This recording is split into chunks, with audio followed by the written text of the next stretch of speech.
have this kind of energy. But Polish viewers, man, are built different.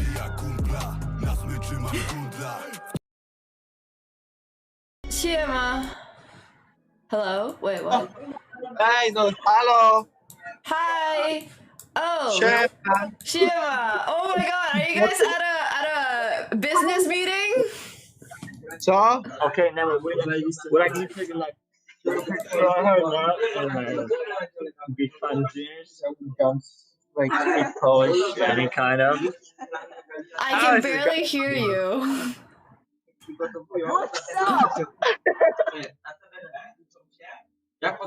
Siema, Nemo. Shiva, are you guys vibing? Are you guys having fun? Yeah. We're like a group of vibing, having fun, lots of that, but we're definitely not tired. Okay. Let's relate.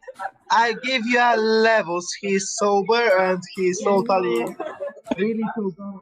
Yeah, I'm like totally sober when I go one on Irelia. Yeah, let's do it. Of course. Of course. Your boyfriend is probably correct. I'm probably hotter than you are. I'm being introduced to some scary new culture. I'm not sure what's going on. This is a vibe though, it's a vibe. I can vibe to this, I can dance to this.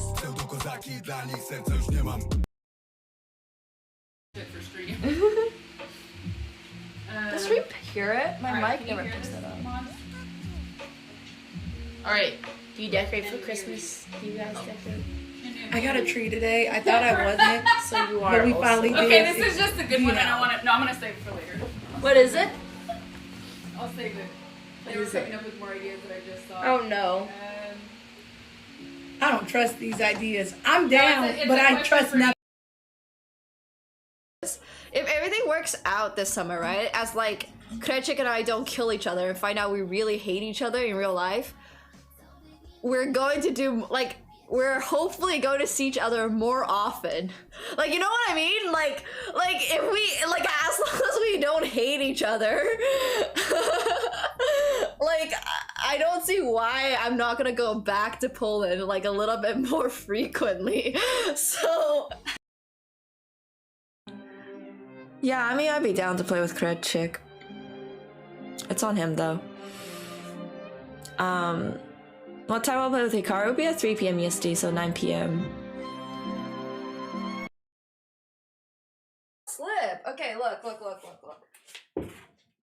Holy shit, this is actually so hard! What the fuck? Ow! Ow, ow, ow. Ow! Fuck.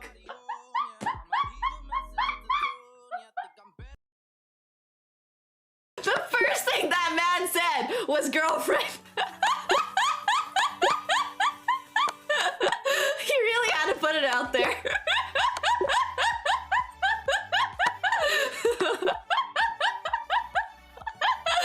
Oh god.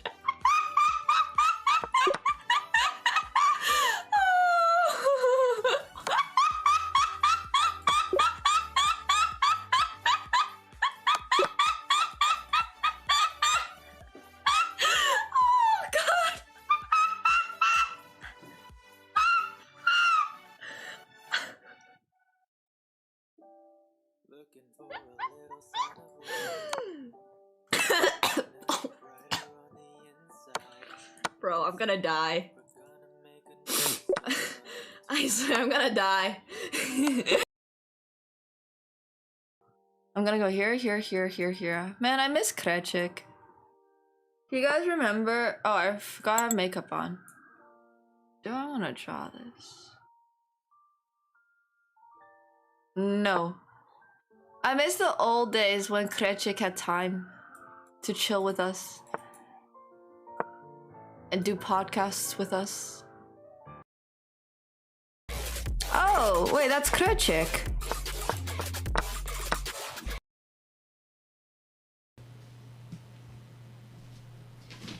Okay.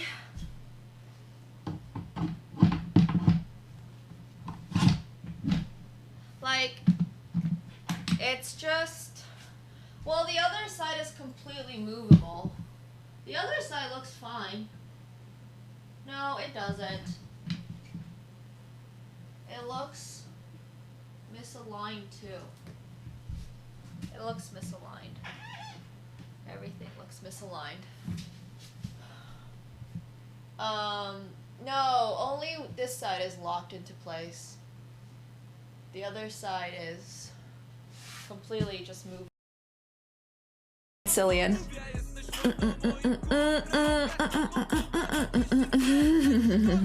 Nie śpi mi.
Alright, 3. But Nemo used to do tennis and track. She's in good shape.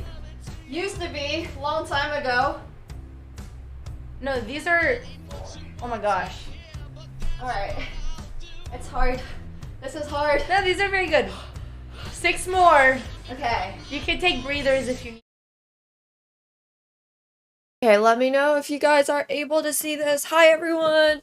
Hope you guys are all doing well. I'm sorry there was a little bit of a black screen over there. We had some slight issues with our remote server, but I hope you guys are all hanging out and having a great, awesome Sunday. I hope you guys are all having a great, awesome Sunday. Welcome chat. We are going to be coaching Cincinnati Reds. This is part of the MLB. He's part of the MLB. Will Benson today. So it should be a really, really good time. I'm super excited to be coaching. We have the lovely Catsko over here, who has decided that he likes this spot a little bit more.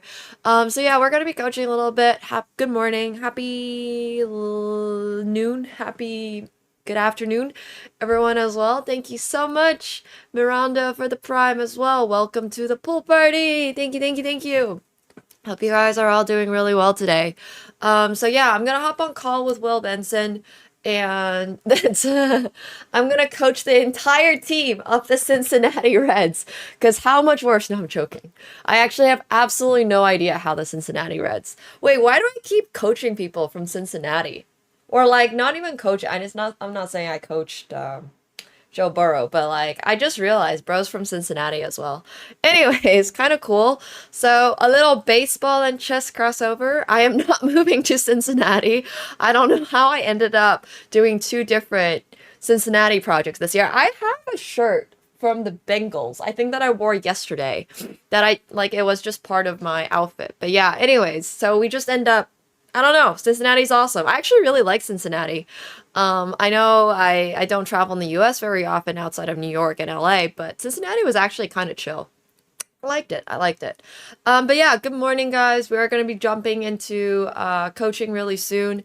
But before that, I also wanted to mention my chessboard is going to be open for pre-orders starting tomorrow. So if you guys have not yet bookmark, I don't even know. There's nothing to bookmark. The website's launching tomorrow. Pre-orders are going to be open starting tomorrow.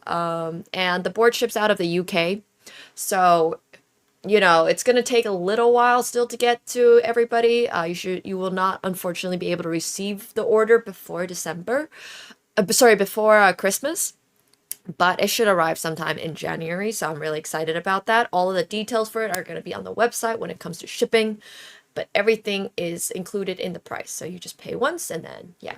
Unfortunately, I can't actually sign every single individual board because I am not from the UK. If I was living in the UK, I would. And there's very likely that I will stop by the UK at some point to sign them to get them shipped out. And I'll obviously let you guys know, or you can come and purchase in person if you're living in the UK.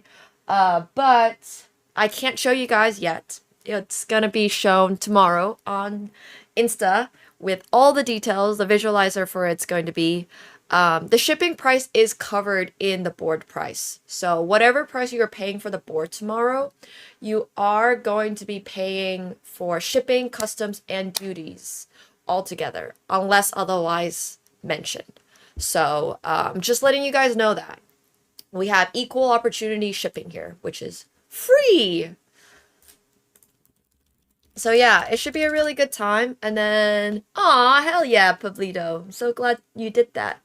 Thank you so much for supporting another chess creator as well. So yeah, it should be a lot of fun. I'm really excited about it. And more details to come, obviously, tomorrow. So yeah, stay excited, stay tuned, and I'll be showing off the board next week on stream. The pre-orders are, I believe, open until Friday, and then obviously you can buy like normally in January as well. So it's not like you only have 4 days to buy it, but yeah, we'll be doing pre-orders really soon. So I'm super excited about that. Let's hop on call with Will so we don't keep him waiting, and then we'll be able to yeah, we'll have a good time. We'll do some coaching. Do some coaching over here. So yeah, should be a really good time, and then it'll be very exciting. I'm hoping to take the board on tour as well. In the meeting for whenever you're ready. Oh no. Oh shoot, did I mess up the camera? Yeah, it's because whenever I hop onto a different call, it just does that. Give me 1 second. It looks kind of cool though. But super easy. Join. Hello. Hello, how are you? Good, how are you? Doing great. I'm excited. Awesome. Let me get you onto the screen. Are you on a laptop or? I'm on my phone, but I was gonna like try to do my laptop. I just had to set it up real quick. Yeah, no worries. If you want to take a moment to do that, it's probably a little easier All for right. the whole chess thing. Yeah, no worries. Take a moment. But I think chat can hear you. Let me see. Yeah.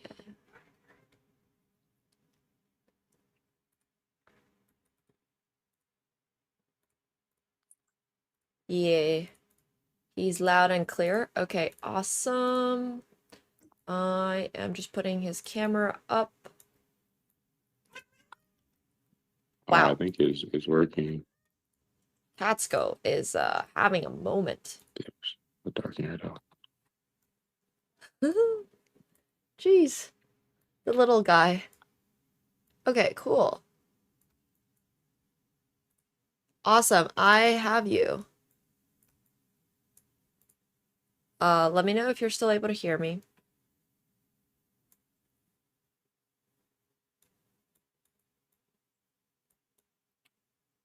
Maybe? Testing? Don't think I can hear you.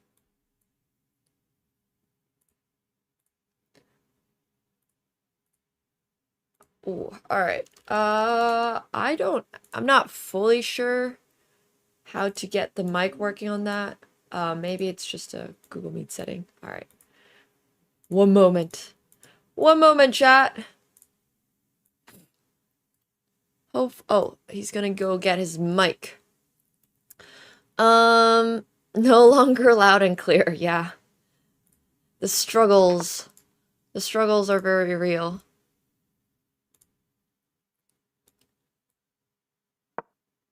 It's a classic, it's true. But it's all good.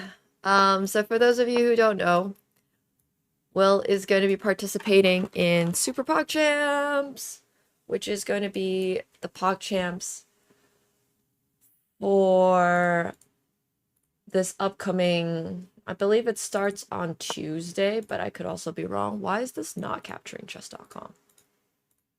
There it is. Okay, cool.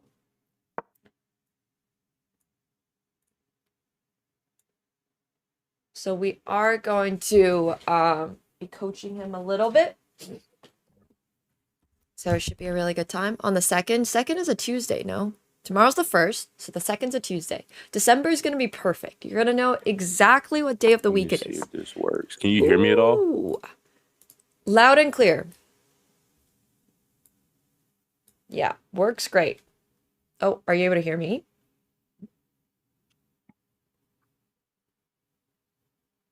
I can definitely hear you. Testing? Oh no, it might be because he needs to plug in You hear me at all? I can hear you. I can hear you. Oh, perfect. Okay. Can you hear me? Yeah, I can hear you. Okay, awesome. Nice. Sweet. All right. So I took a look at a couple of your games yesterday, and you're like 1600-ish rapid. Yes. Do you have anything that you particularly feel like you struggle with? Yeah, so a lot of it is middle game tactics. Okay, cool. Yeah, we can definitely go over that. Before we like get into the nitty-gritty, how familiar are you with chess.com? I play on it all the time. All the time. Okay. So does that mean All you day, know like the puzzles functions and everything? Yes. Mhm. Okay. So the number one tip that I'm going to give you is that before every single game, you absolutely need to... Oh, 1 second. You absolutely need to be going onto chess.com and going through the puzzles. Have you done Puzzle Rush? I believe so, but also Okay. maybe not. Okay, I'm sharing my screen right now so you can just look at my screen. You don't have to go anywhere else. The very first tip I have for you, since you mentioned that you're struggling with tactics a little bit, is to go to Puzzle Rush.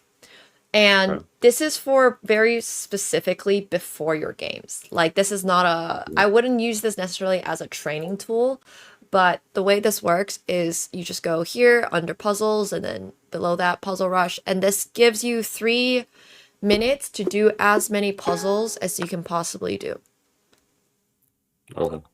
And I don't know how familiar you are with doing puzzles, but it's basically a good way to warm up. Like you just want to practice this so you're warming up your brain before your games. And this is going to help. This is going to make a huge difference for your tactics if you're struggling with that. Yeah. Sounds good. Okay, the other thing that I'm going to tell you is have you heard of the concept of checks, captures, and threats?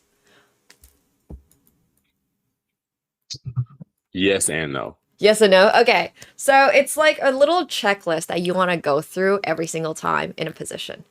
And I'm just giving you the basic heuristics because I know the games start on Tuesday and there's only so much you can do in 2 days to cram, you know? But CCT is the way that I short form think about it. So let's say in this position you see on the screen, right? What's your walk me through your thought process? Well, the first thing I see is the king is wide open. Like there's not much protection for the king, and then or my opponent's king. And then from there I just go, okay, what moves can I essentially either, like you said, check him or threaten him to for me to get in a better position. Okay, that's a really healthy way of looking at it.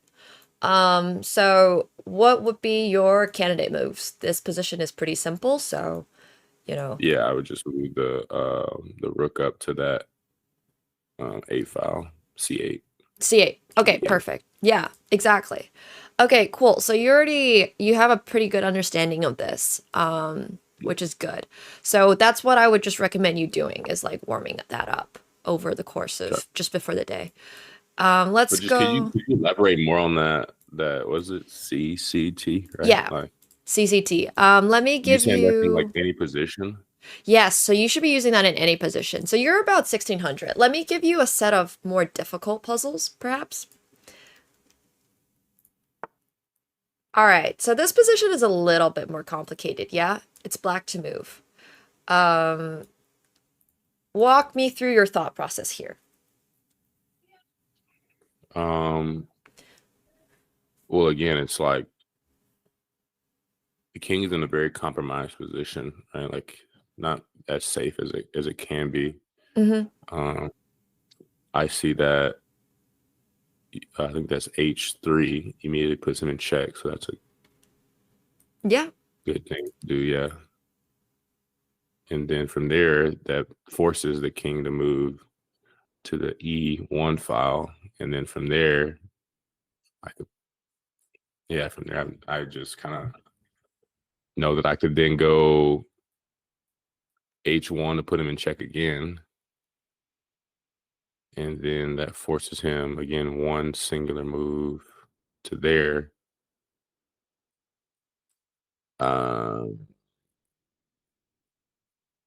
Yeah, I mean, I think the thought process is good. What I would recommend is like obviously after you play queen to h3, right? Always looking for the checks, captures, and threats. See, it seems like you're really getting that down. So the reason I was explaining this is because in every single position you want to look for your own checks, and you also want to look for your opponent's checks. Obviously, in these positions, it is a one-sided puzzle, so it's really just about you. But in an actual game, right, your opponent also has intentions, and they're trying to do something. So you want to just always keep what both you want to do, but also really importantly, what your opponent wants to do. And in this position, I would maybe just take a moment to sort of like have another look at this, because I am not sure that queen to h1, while it is a check and that is number one on the things we want to look at, is necessarily the best move. Okay.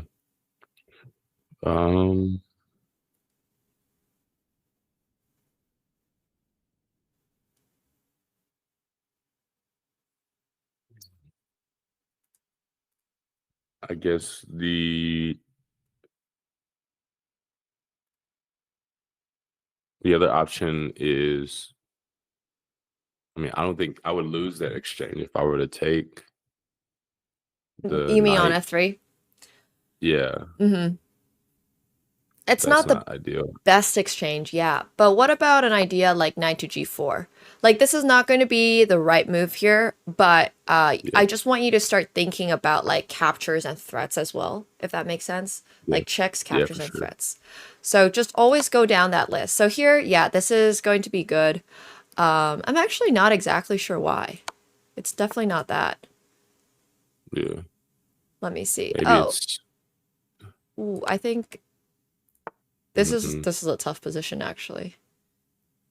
Oh, maybe you no, that doesn't work either. Wow. So this is the part where you have to start really thinking like, oh, okay, so we're in this position now. Our opponent's king is sort of exposed, right? What do we want to do? And we just go down checks, captures, and threats. So we look at all the checks. We have this one. We have knight takes this one. We have this one. none of them particularly give us an advantage. So what if we threaten something? And in this case, it's going to be threatening the f2 pawn. This is a really high level puzzle, so I'm not like expecting you to just come and solve these, but just think about it in terms of like checks and then captures and then threats. If none of them are giving you like a satisfactory answer, then you just want to move down the list basically. And now you can see that you have a fork. This one's like 2800 though. Yeah, but you kind of understand sort of the point. So we can let's put this at 2000. So that you have a more narrow range. Okay, here's another really good one to work through. Okay. I would hold on, let me think for real. That's another thing too. I feel like I'm gonna have time. I don't have to think necessarily as fast. I just need to be very accurate with my moves. Yeah. So before you start thinking about your move in this position, think about what your opponent's threatening. Yeah, they're threatening a checkmate by moving that queen to G2. So I think my best bet, I could go rook to D7. Or I could force an exchange and go just to eliminate the threat and go queen to D7. That's an option too. So like again, when you're thinking about these things, like how far do you go? You don't have to think too far, but what I really wanted to hear here is that yes, you correctly identified that your opponent's threatening checkmate, but what else are they threatening? They're threatening my queen. They could take my queen right now. Yeah, there you go. Perfect. Okay, so now you know these two things, right? And you gave me two possible candidate moves. Which one of those do you think would potentially be better based on the information that you just gave me? Probably, I would say probably try to exchange the queen because then I'm up material. If I go that route. Yeah, that's exactly it. So you can see how in this position, you really only needed to think one move ahead, right? You had the correct thought. You had one move, you swap off the queen, and then you had the correct realization that you traded off your piece. And this is going to be better for you. So I can't tell you like definitively in what position to how many moves you need to make. But in general, if you have a really clear plan, that's like number one. Like you understand the purpose of your move, you understand what you're stopping your opponent from doing, or like, you're winning a piece. So we'll do one more. These thought exercises. This one looks a little bit congested. So obviously, you got their double setup, what is that? I don't know how to say that term, but the queen and the rook are lined up. Mm-hmm. Yep. And so am I. The only thing that I could really see causing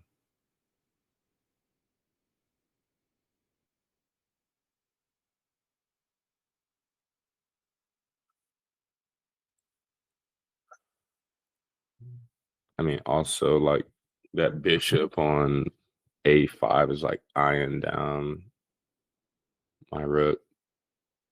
Okay. But I guess again, it's like checks, captures, threats. Yes. Obviously, I could go the route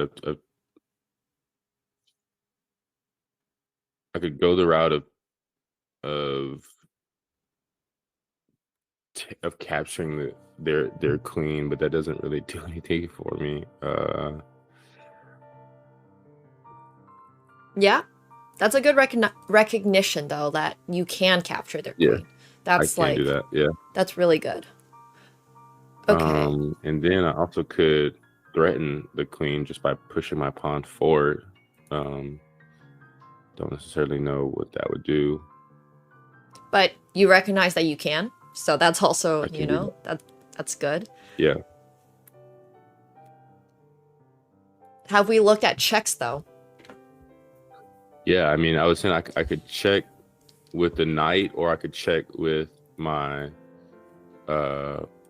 queen. But if I check with my queen, then it's gonna get taken by the rook that's on a8. But then I would check again, which Yeah. would force the king to go to h7, and then from there the king is in safety, and I'm down a queen. But Which what that doesn't- if? What if?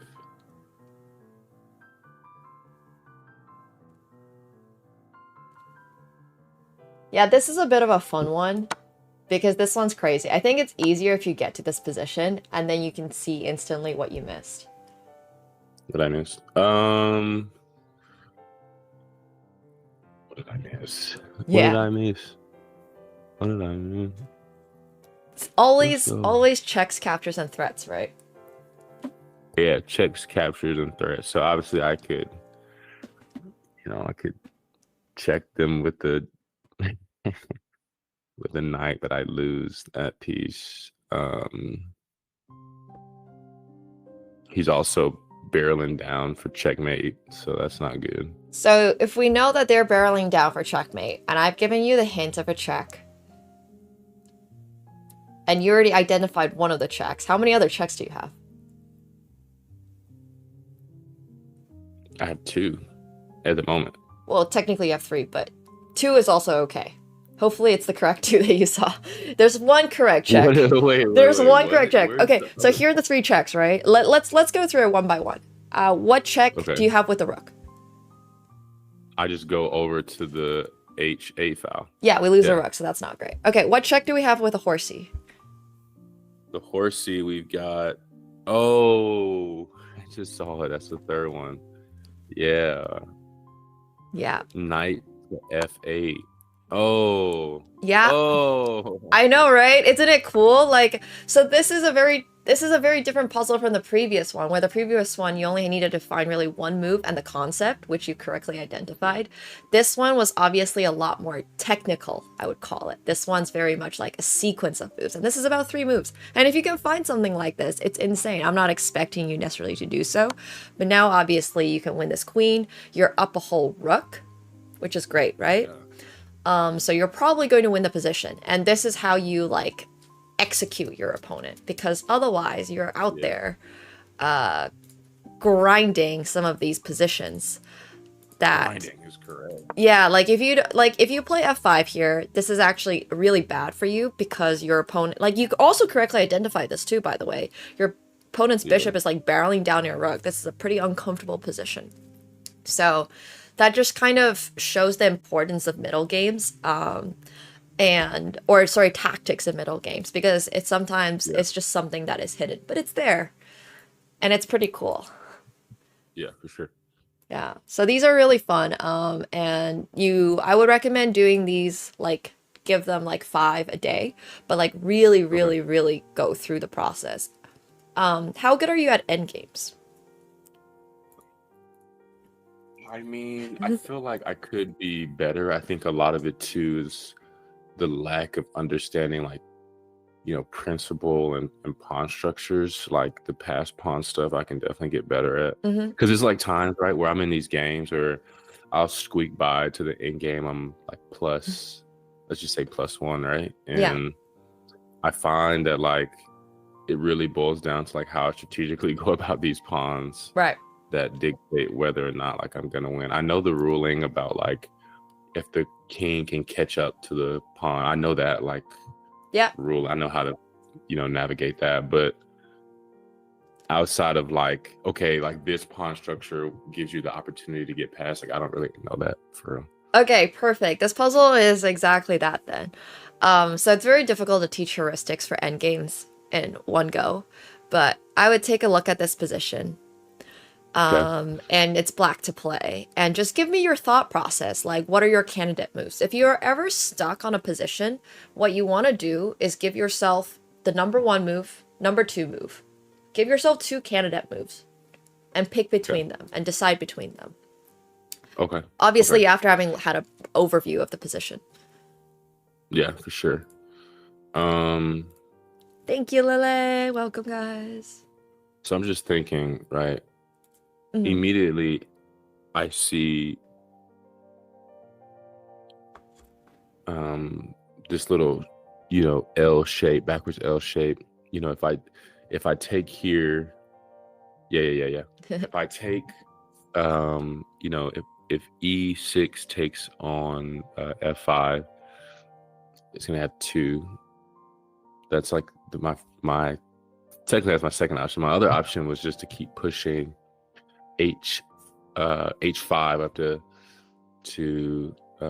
yep, because then I feel like if they take, then that pawn on G4 can just scoot up, and keep moving. Yeah. So I'm gonna go with those are my 2 options. Those are your 2 options. That's great, though. That's like literally everything I wanted to hear. Okay. I'm gonna just go with my gut and just go H4. Okay. Yeah. Good stuff. It's the correct move.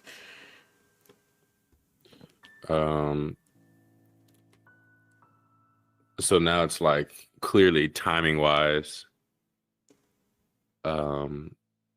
this person could beat me, right? If that pawn at F6 is gonna reach F8. Yeah, it's gonna reach to that point before my king can get there, if I'm not mistaken. Or am I mistaken? I am mistaken. I'm gonna move my king over to what's the better file, I guess. I don't know. Oh yeah, let's move it to C7. Wait, you mean King. here? Yeah.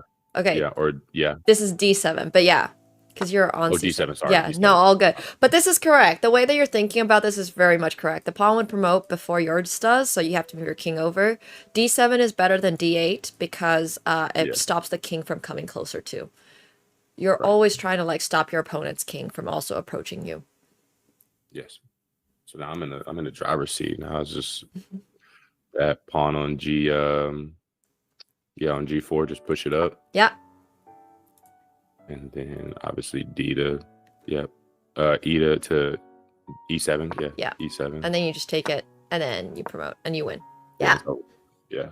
Okay, but that was really good. Like, seems like you do have a really good understanding of these type of end games as well. So obviously that's like tactical and a little bit more less strategic. But yeah, I don't think in 2 days you're really quite able to get the whole grasp of endgame. So we'll go through some of your games.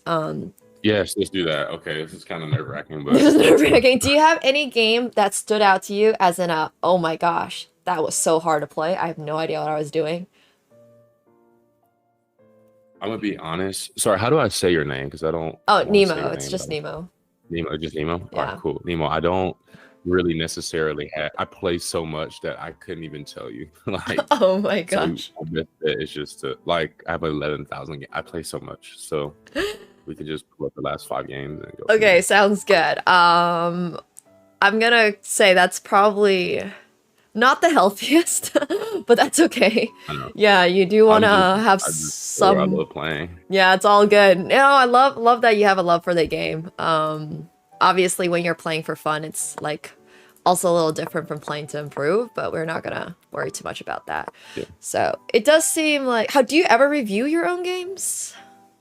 Oh yeah, all the time. Yeah. Okay, good. That's also good. And I know you mentioned that you had like issues with the middle game and tactical stuff with that. Yeah. But 11K games is insane. It means you probably have a pretty good understanding of a lot of like just things. When you just play a high volume of things, it's good. Okay, so here is sort of where things might start getting a little rough. Actually, let me pull it up so I can actually make moves.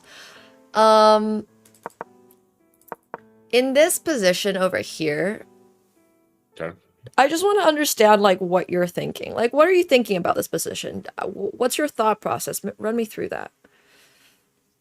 I mean, to be honest, like I saw the move that I made. The reason why I moved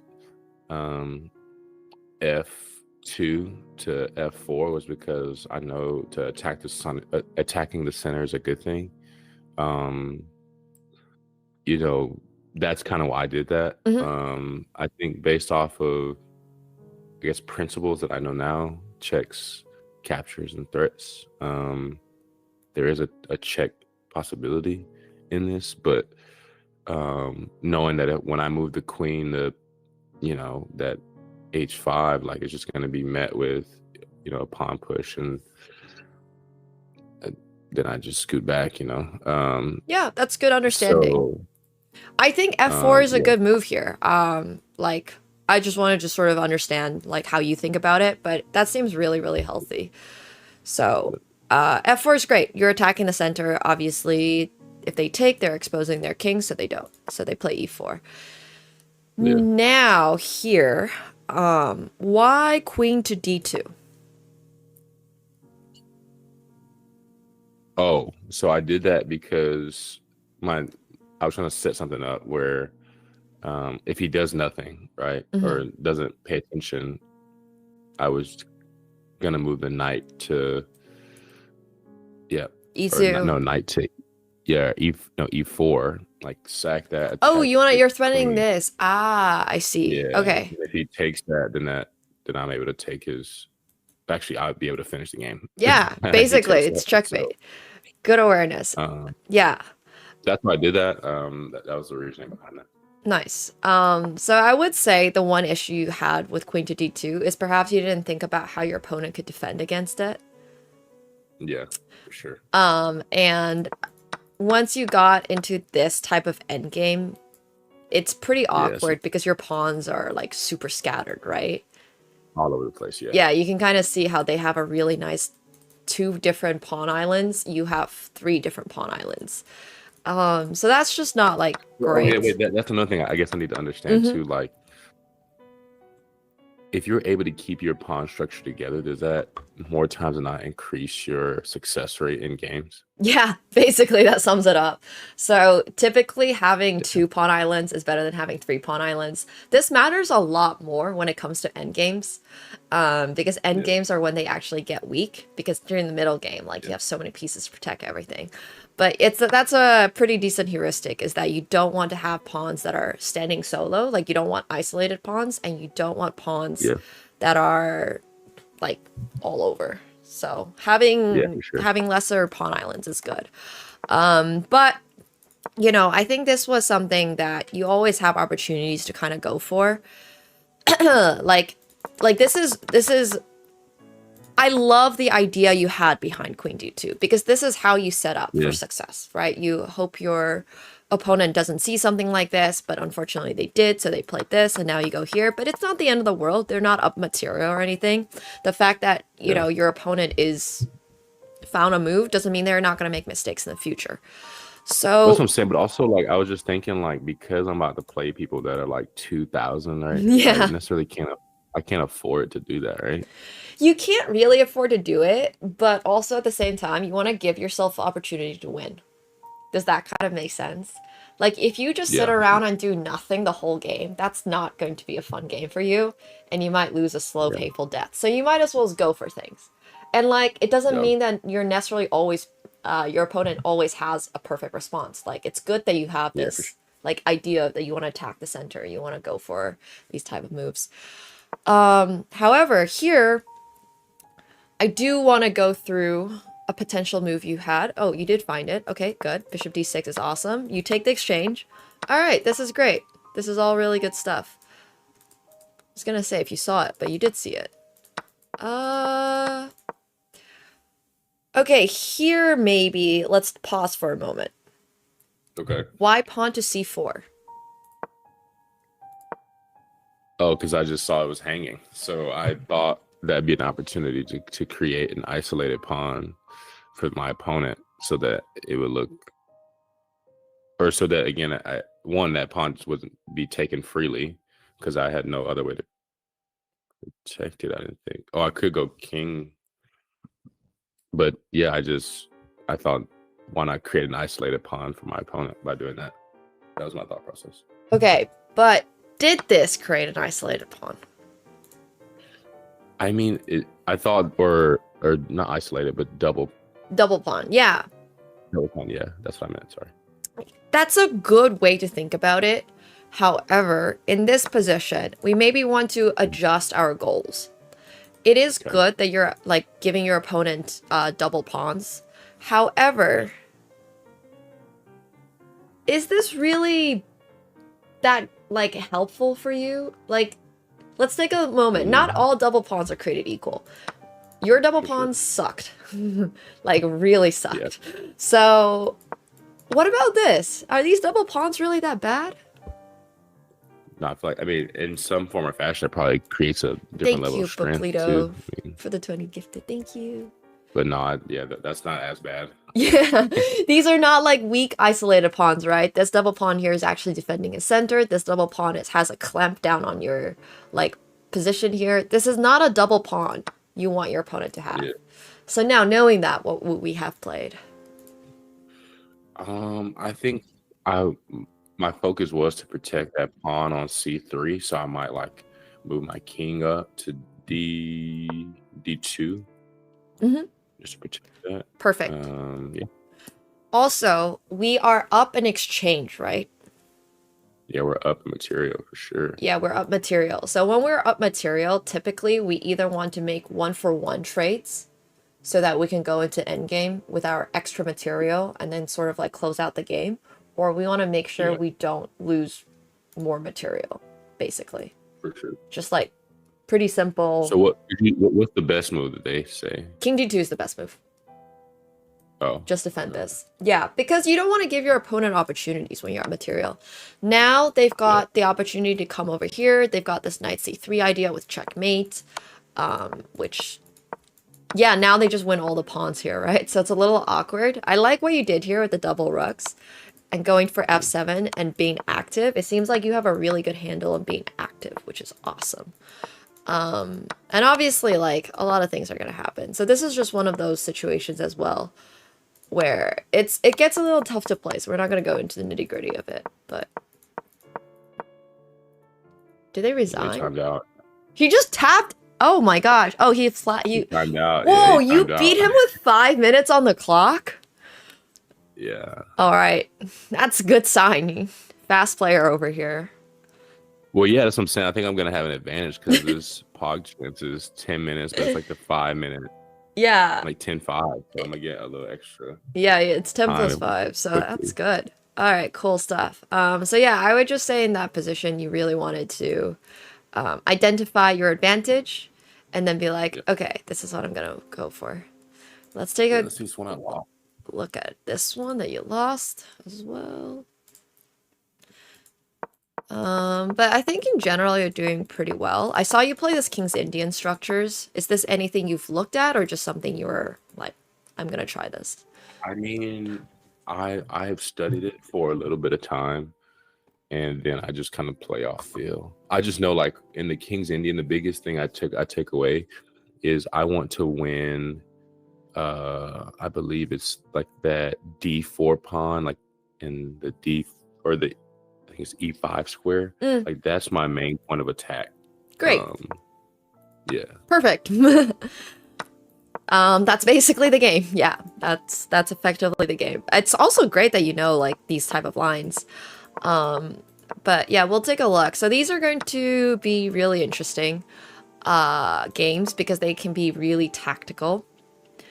And I do believe that you know, this is the part where like it's kind of difficult to explain. But here, what if your opponent had just played bishop takes f5? Like, are we going through all of these sequences, or are we just sort of like, this looks like I knew, like I said, I was leaving him to do that because I knew where my horse could go. Okay. I was cool, you know. All right. I left it there. Fair enough. So here, I would just be a touch more careful when playing moves like this. When you're going for attacking their queen and they have the opportunity to attack your queen, you just have to run through the sequence and see if it's actually working for you. So in this situation, it's a little complicated because after knight c5, they have bishop takes f5. takes a bishop, right? So they're currently up one piece. But now you're up a queen. But now they get your queen back. But now you're up a rook. But then they can move their bishop away. And now all of a sudden, your knight is trapped. Yeah. So you would actually be down. There's no way to get it out, basically, once your knight ends up on a1. And this is something to kind of like just remember. If you try to go get your knight out somehow, your opponent can simply castle. And then let's say you try to go get this pawn or something, they can simply play knight c3. And then all of a sudden, you're going to be down in exchange because you can't get your knight out. So this is just something that I want you to keep in mind. Yeah. For sure. Yeah, just something to think about. Obviously, the likelihood of this exact position coming up again is so low. So it's not like a end all be all, but this is interesting though. I like the fact that you're not afraid to long castle. Yeah, I like long castling, especially if I think there's a benefit to like attacking on that side or. Yeah, Like for example, I didn't really see the structure over here was kind of crazy, on the left side of the board. Yeah, I mean, this is a crazy move. All right, this is wild stuff. Like, I know you like attacking. It seems like you're quite aggressive, but b5 in this position is perhaps something we should reconsider. Okay. b5. Okay, so what do we need for a successful attack? Let's break that down first. Typically, for a successful attack, you want your king to be safe, right? I would argue in this position, your king is safe. However, does b5 weaken your king? Yeah, I mean, it's pretty open now. Yeah, it's pretty open now. Which is why we want to be a little bit careful about making big moves in front of our king. Because while, yes, it's good to be aggressive, we also need to wait for the correct opportunities to do so. Unfortunately, not every position is the right time for an attack. So, knowing that we want to be aggressive and we want to put pressure on our opponent, what do you think would be a better move in this position? Do we have all of our pieces brought out yet? Because to attack, we should involve all of our pieces, right? Because otherwise, it's not much of an attack. It's more like a one-man solo suicide mission. Yeah, for sure. I would say we could get that h8 rook to that open file on D, the open D file, yeah. Woo! Let's go. Yeah, this is exactly what we want to see. You haven't brought out all of your pieces. You haven't brought out your whole army. So we want to do that before we really commit to like anything too crazy. Obviously, this can be different if you feel like a position, like this is the time to punch. Let's say your opponent's king in the middle of the board. You want to punch there, right? Like, yeah. But this is a little different. This is kind of an open position. Your king is sort of like, hanging out over here. You don't really want to push b5. This is not the time for that. So let's say your opponent plays something like rook h to d1. And then you want to play something like rook to d6, for example. And you basically can bring your rook over to a6. This is called a rook lift. Mm-hmm. And this is a way to attack with your pieces without involving your pawns. That can still get you a really nice position. And I'm not saying that you don't, like, once again, it's more common to push up pawns in front of your king if your king's castled on the opposite side. Does that make sense? Mm-hmm. Like, let's say your king was castled on this side. It's much more okay to do that. But this is like a rook lift, and it just gives you an idea for how to attack using your pieces without weakening your king. And it's great. I love this type of ideas. So let's say they go a3, you go rook to a6. Oh, wait, their queen is actually kind of trapped. I actually didn't realize that. Their queen was actually kind of trapped.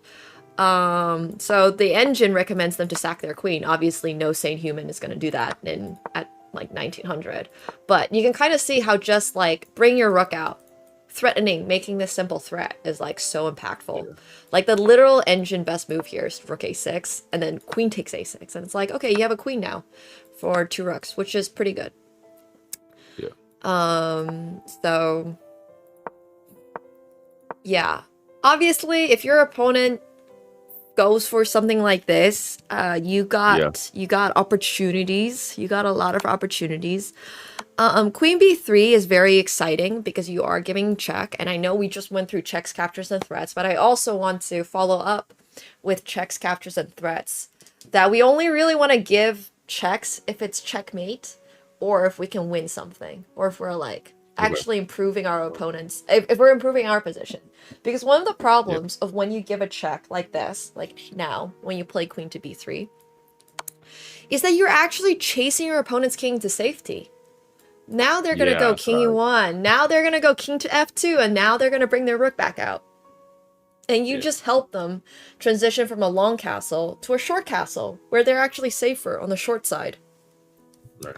So you just want to be a tad careful about giving checks to chase your opponent's king. Right now, you have your opponent's king in the middle of the board, right? So let's focus on that for a moment. So what we really, really want to do is to play something like queen c5, attacking their center even more. We want to go for these type of like aggressive moves. And now they play something like rook e1 because they have to defend. If they, for example, try to push this pawn, now you can bring your queen in and look at how stuck your opponent's king is in the middle of the board. Yeah. Not to mention you're also threatening discovered attack with like bishop here, and then you can take the rook with checkmate. It's a pretty hard concept to sort of like grasp because it does require an understanding of the position. Like now, see, this is good. This is a good idea. Unfortunately, good move, one move too late. Yeah. Yeah. So now your opponent's king is safe, and it's good that you're still trying to attack, but you can kind of see how this b5 move also backfired a little bit on you. Right, exactly. Yeah, so now you lost the pawn, and yeah, this is going to be a little rough, right? Yeah, it's gonna be a GG, yeah. But I think you had a really, really good like opportunity. You had multiple different good opportunities here. It's just we needed to be a little like, instead of like we're a little all over the place, but we just needed to be a little bit more concise. Like identify what's the weakness of my opponent's position. Okay, my opponent's king is a little weak, right? But we don't want to weaken our king to attack that. So what if we brought our rook over into the play too? And then here it's like, oh, our opponent's king is still really, really, really weak. Let's not chase it into safety, and let's keep attacking it in a way that puts pressure on them. So obviously this is a hard move to find because it's like, okay, but what does this move really do? Queen c5 defends the b5 pawn because we pushed it up. You know, like it's there now, so we have to deal with that. We have to keep this pawn defended, and we also at the same time need to be trying to attack our opponent's king. So let's double up our rooks. Our opponent's king wants to run back because it feels unsafe. Okay, so if they want to do that, well, what can we do? We still have another rook. We can bring our another rook up. If they go something like queen to b4, trying to trade pieces, do we trade or do we not trade? I think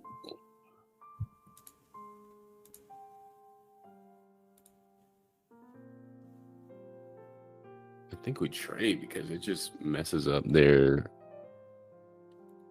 structure more. You know, that's actually really good awareness. This is a bit of a trick question because depending on your plan, either one can work. So you correctly identified this messes up their king structure. Now you have to be ready to play this endgame, knowing that your opponent has a king, like a bad pawn structure, right? So we want to go for these checkmate ideas and different stuff like this. And we want to try to attack this pawn. We want to make moves like rook to c4. The rook c4 doesn't work here because you're losing the bishop. But you can go rook to a6. However, what's perhaps a little more correct is that because you're under attack, we don't trade the queen. Because you're trying to attack your opponent, you don't want to trade the queen. So a common, like, once again, this is just like a heuristic, is if you're attacking your opponent and you feel like you are putting pressure on your opponent, you don't trade queens. If you feel like you're being attacked and you're uncomfortable, you trade off queens. Say that one more time just so I can get that. When you're attacking your opponent, especially your opponent's king, you don't want to trade queens. Okay. Because you're trying to checkmate them, right? And what is one of the strongest pieces in the queen? The queen, right. So that means if you flip that, if you're under attack, what should you be doing? I should be exchanging. Yes. Yes, there you go. Okay, so yeah, it's just like if you think about it that way, it should all come together. But yeah, I think this game was honestly pretty decent too. Like, I like the fact that you have ideas. It's not so Yeah. much that you don't have plans at all. Like, you have really good plans, and Let's that's take a look at this one. awesome. Yeah. Okay, let's see. You did unfortunately lose this one. Yeah, I'm cool. Yeah, let's go with that one. All right. Have you looked at the Caro, or is this once again just something? Yes, you're there's like- another one. So like these are the two, like the King's Indian and Carl Khan are the two that I've studied the most, because I feel like, especially at my level, a lot of people play play into these lines, right? Like, Yeah, that's very true. that's what I was gonna say too. I was gonna ask you, have you looked at the Pro Champs like lineup yet? Yes, I have. Do you know Do you know your any of these players? Do you know your I don't group? know any of these. Wait, you don't know any of those people? Okay. No, I don't know any of them. I should have probably done some studying already, but Wait, let me pull it up. let me. I don't know if Yeah, I have your group because Oh wait, are you in this? I'm not playing in this. No, that'd be Oh, I crazy. was like, holy shit. No, you have a tough group. You've got okay. I don't know who Daryl Morey is, but I know every other person in your group. He's a GM of the Sixers. Oh, that's awesome. Okay, that's cool. Yeah. So you better beat him, right?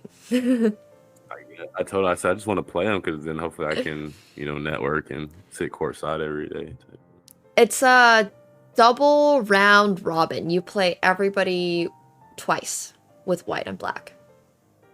All right. And the format is you play 10 plus 5 first, and then once you, if you tie that, you go into a 5 plus 3. But I think that is going to be unlikely, and you have a really good chance, I think, against Daryl, Samay, virtual. Oh, here, let me just send you don't have the screenshot of the groups? No, I'm trying to look at them on my email, but I can just send. Here, I'll just send it to you real quick. All right, yeah. Yeah. I don't even know. It's so important. Like, if I'm playing into a line that somebody's super familiar with. Like, I feel like that's also. Yeah. Oh, let me just text that to you. So I would say typically there's no point in preparing specific openings for people, because you're going to be playing 1, 2, 3, 4, 5 different people, and all 5 different people are going to be playing different openings. So it would be too much time invested to like play one opening, learn one, and then they don't even end up playing that opening. For sure. Yeah, so they don't have the ratings on there, but just off the top of my head, Virtual's about your rating. He's what rated? He's about your rating. Okay. Yeah, and then Tyler 1 is like 2000. He plays one very, very specific opening. It's called the Cow, and it does not look good. So here, I'm going to just show you on the screen really quick. He basically plays, we should be watching this from white. So he basically plays this. This is what he does every single game. And it's a very passive opening. So I think you understand how to play against structures like this with the black pieces, which is just to have a really good center. Don't mind the fact that he's playing like a completely BS opening, and just do your thing. And So like usually when I see openings like this, I just default to the Karo Khan, which is probably not ideal. That is correct. The Karo Khan is a very it's a fine opening if people start out with e4, because you're hitting back in the center later, right? But if your opponent doesn't even try to take the center, you should take the center. You should not be autopiloting. You should be trying to control the center at all times. Yeah, for sure. And then Shardosh is very good at chess. He has spent so much time playing the game. Yeah, I coached him for like anyways, it's been a while, but he's grinding. And then I think Samay is just probably also a little, he's like 1700, probably a little busy, so he is solid, but not, he makes tactical mistakes, I would say. So just keep an eye out on the tactics. And then don't know how Daryl plays. Tyler has a terrible opening, and Virtual is like, yeah, about your rating. But I think you should have a pretty good time with your group. Like, you have a pretty good chance in your group. All right, we're gonna find out. Yeah, we're gonna I'm so I'm so optimistic. I think that's why I'm gonna do well, because I do think in terms of getting to a good position, like I do a good job out the gate. That's why I'm glad we went over the middle game tactics, because that's where I just fall short. Yeah, I think so too. I think you have plans. I've talked to people higher rated than you, and they don't know why they're making moves. You always are showing up with like, hey, I'm making this move because I want to do this. I'm not saying the plan is always correct, but at least you have a plan, and that's really important. So I think this is one of those tactics, middle game tactics moments that, first of all, in the opening, we want to be developing our controlling the center, right? Yeah. Developing your pieces, and then costling. So what have we not done here yet? Sorry, Nemo, to cut you off. Like, I had another question, because this is kind of what happens too. Like, when do you stop? Like, because for me, this line is so autopilot. Like, when do you kind of get out of that autopilot mode, or are you out to jump, like looking for advantages? You know what I'm saying? You should be never autopiloting, I think. Like, even for your opening. Like, even if it's an opening that you're like, oh yeah, I've played this a million times, I know the Karo, you should not autopilot. Because you never know what you can miss. Especially, like, if we're getting to move 13 and you're still on autopilot, and you let your opponent take your horsey and then capture this pawn in the center, this is basically GG in PogChamps. Because you've, like, lost the pawn, right? And now your king's stuck in the center, and this is not great. So what you really want to do is just think about why you make moves. Why are you making these moves? I can see why Queen B6 is played. You're trying to attack this pawn. That's great. Yeah. Why is Rook C8 being played? I like that whenever I do move the knight, I have that open file for the rook to just barrel through, I guess. That's great. Usually one. I love that plan. However, what have we not done with our king side yet? Do we... If you want to play... There's no development. There's zero development. Your entire king side is still at home. So we don't want to leave our king side at home, right? We want to develop things. We want to move our pieces out. And that, I think, is why you lost this game, because you understand that you need to develop, which is good, but we should prioritize our development and king safety before we come up with these very specific plans, like Rook C8 and putting pressure on the queen side. Yeah. Because, yes, great plan, awesome stuff, love that you have a plan. However, at the same time, we get ourselves in trouble when, you played h6 here. A perfectly fine move here would have been castling. If you castle here, right, you're just getting your king to safety. They no longer have this tactic. And you have brought your rook out. And we're just a touch too slow on these moves. We're just a touch too slow. We are losing a pawn out of the opening, and this looks like it's going to be a little hard to play because our opponent's up a pawn. They have a really strong bishop, and it just can't be that comfortable for you to be down a pawn defending. So it's cool, like, you can sit here and see that, because it's like, now I understand, like, even a simple, losing a pawn could literally result in me losing the game. Yeah. So absolutely. Just being very aware of that. I just tell people all the time, if you never lose a piece, you can't possibly lose the game. Like, basically, if you never lose a pawn, you basically can't lose the game. Like, it's pretty tough. We'll take a look at one more over here. So you always play the structure, starting to understand that a little bit more. Maybe. Yeah, so this is how I developed. Yeah. Yeah. Okay, so this time, see how you didn't get baited by queen to b6 because your opponent already played c3? Yeah. I want you to not get baited to play queen b6 even if they go castling. Because queen b6 just helps them make this c3 move. And now your queen is off in the middle of nowhere. Yeah, with no plan or nothing. Yeah, exactly. No plan, nothing. So you don't want to do that, right? So your opponent helped you out here by playing c3 first. And This is honestly a better setup. This is a much better setup. And we still castle a little late. Like, we don't need to play queen to... Well, I mean, look, it's fine. If you have the opportunity, it's okay. Just make sure you're not doing it instead of castling. Because I think... Yeah, you're saying I'd rather put my... Yeah, because now this is... Because now they get to take this too. Yeah. So what you're saying is you'd rather be castle, get to protection, and then attack. Yes. In this... Yeah, that's also another really good heuristic is that you want your stuff safe before you do anything aggressive. Because, like, the best defense is actually offense.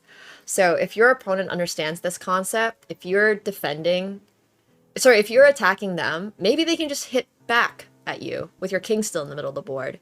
And your opponent will probably understand this concept as well. So you just want to be careful. Yeah. But here also, I think this is just a little conceptual mistake. Like, you're trying to stop them from maybe playing 95.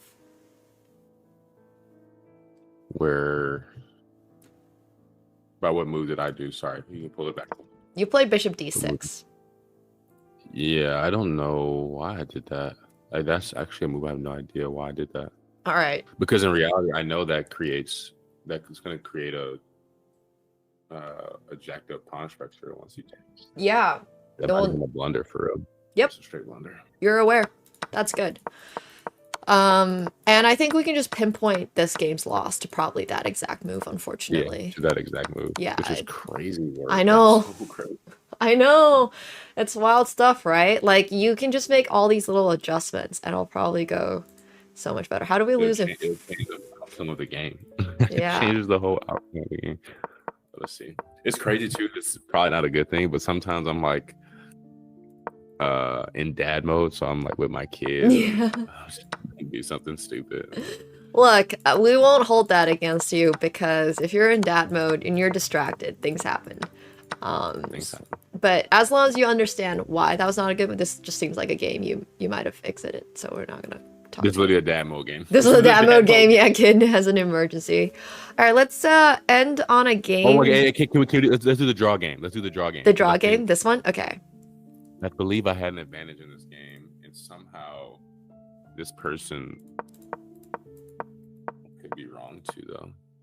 Let's take a look. So this is a game where I was like, let me be more aggressive. I usually play the London, but I did the advanced variation. So the Jabava London. Yeah, Jabava London's cool. Okay.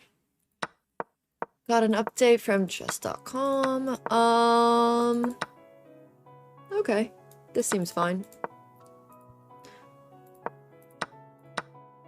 Okay, you know, this is actually kind of interesting. This seems... Okay. Here... Do we like the position after this? After you played knight takes d5. Do we enjoy this? Is this sparking joy? No, not really. Okay. I'd be stuck. Good, good. It should not be sparking joy. Your opponent has 2 pawns in the center. Yeah. And you have none. And the very first rule of chess is to control the center. So this is not great. Yeah, the center is gone. So before we take that, we should take a moment here and pause and think about how we can avoid. How we could have actually avoided all of this, honestly. Yeah, how do we get there? Is like, how do we even end up here? Why did we take on c5?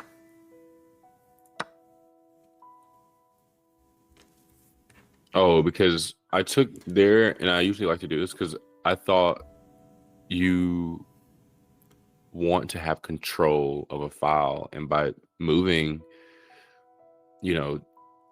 or by taking on c5, that opens up that lane for, my queen to essentially just get to work, that's usually how I look at it.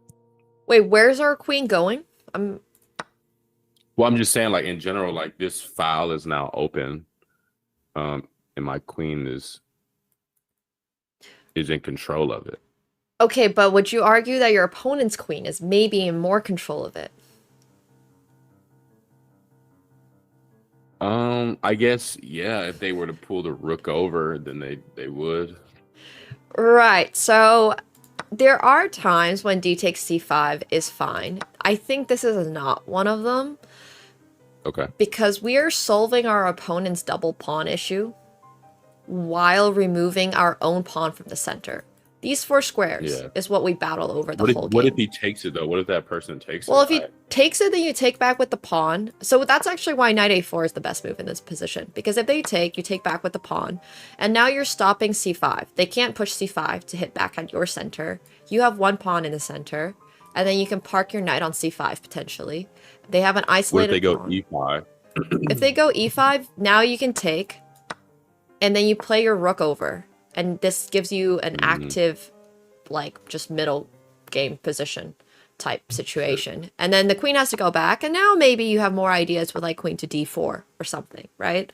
Like now you can bring your queen out. Because the way that this sort of panned out is you helped your opponent get a better center, like a really strong center. In the other line, they only had 1 pawn. In this line, they have 2 pawns hitting, protecting. So this queen now is also really active. You don't want to go into the endgame. And it's just a little bit more awkward. It's not necessarily bad, but I think this is what leads up to these issues because you're feeling like, oh, my opponent's starting to push down on me. I want to hit back. Yeah. That's what e4 is speaking to me about. So now the problem is when you play e4, see how yes, your queen is on the d file, but are queens even good for open files if there are rooks on the board? I guess not, because Because rooks are stronger than queens, right? The only time a queen is really good for an open file if it's behind the rooks. It's called the Alahein's gun. Is when you put the rooks like this and then you put the queen behind. Because a queen is always going to lose to a rook in terms of open files. Rooks love open files. And you've given up the d file, basically completely. And now you're in this pickle because they're threatening to take your bishop, and if you take back with the knight, then you lose this pawn. There's actually a really interesting idea here with queen f5, because now this is actually a discovered attack, but this is a really hard move to find. So I'm not expecting you to find that. Like, if that's the move you have to find to hold the position, we're probably not in a great spot. Does that kind of make sense? Sure. Yeah, like if you're having to find like the one and only move, because you can't even play rook c1. There's knight takes e4, knight takes e4, and then this is pin. Oh, this actually doesn't work because the queen's under attack. So queen d4. This is a pin. And it's just not great. So I like what you did here because you didn't lose a piece, and that's way more important than anything else. But you can kind of see how your decision to sort of trade off this pawn and remove the center from yourself, you gave your opponent the center, it just helped them help your opponent make the next 5 moves. Yeah, for sure. Which is crazy. Yeah, that's incredible. Yeah, so you just want to not let that happen. Because once you're also, if you go back one move, what if I didn't pull the queen there? If you didn't play the queen on f3, that would have been probably a little better.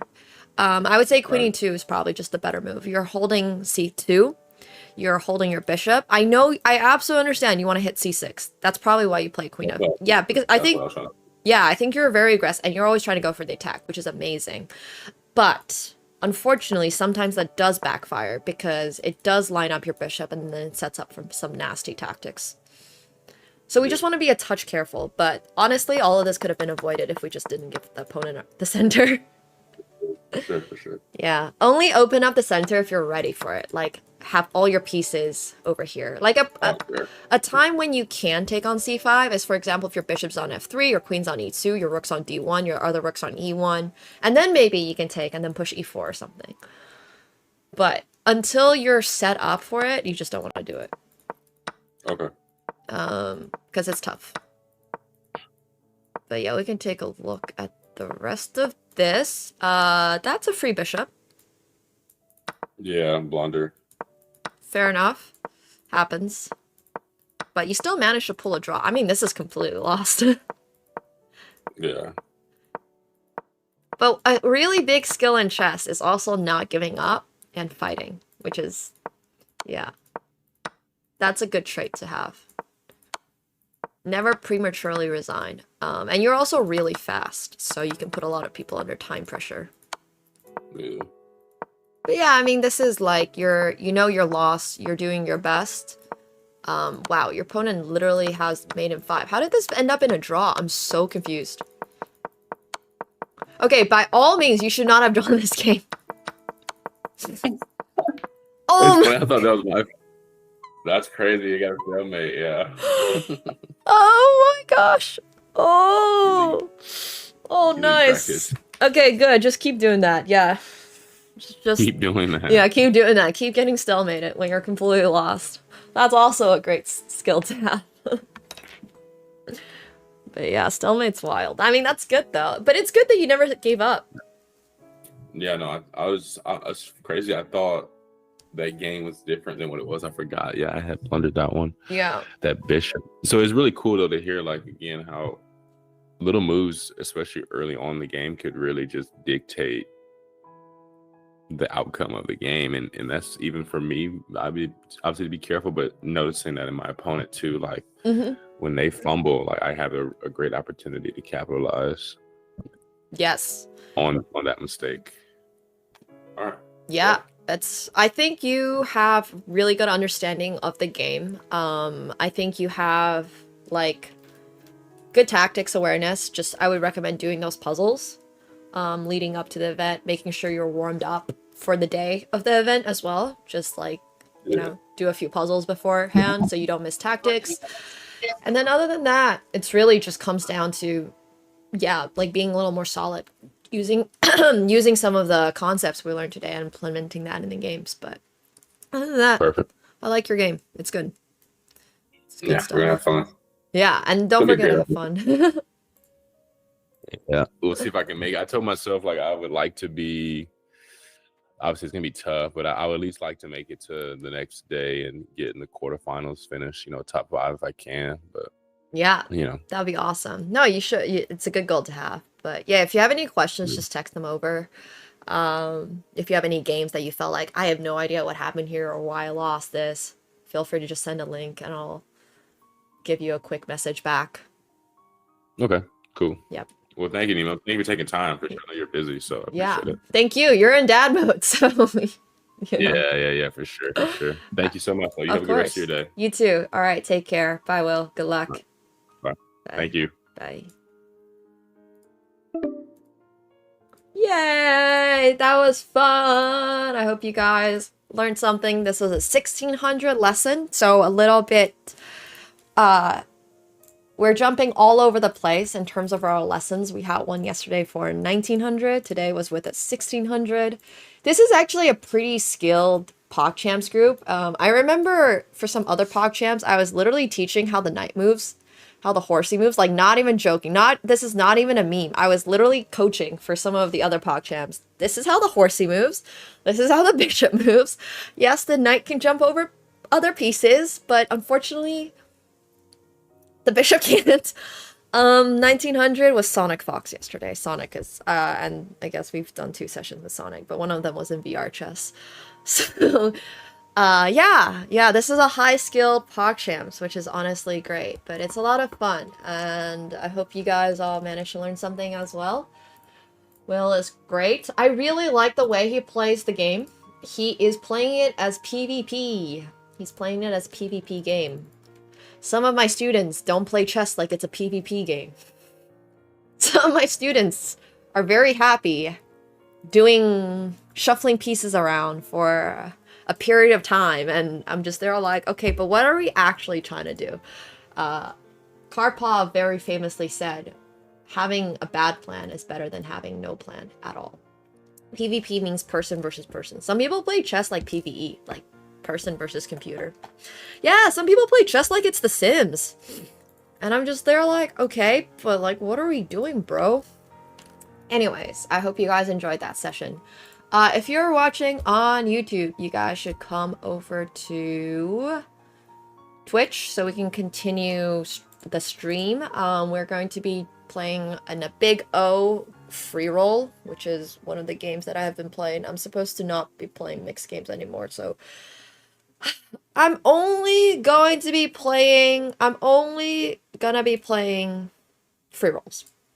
But yeah, come on over. Tournament's starting really soon on Phenom. Goodbye, YouTube.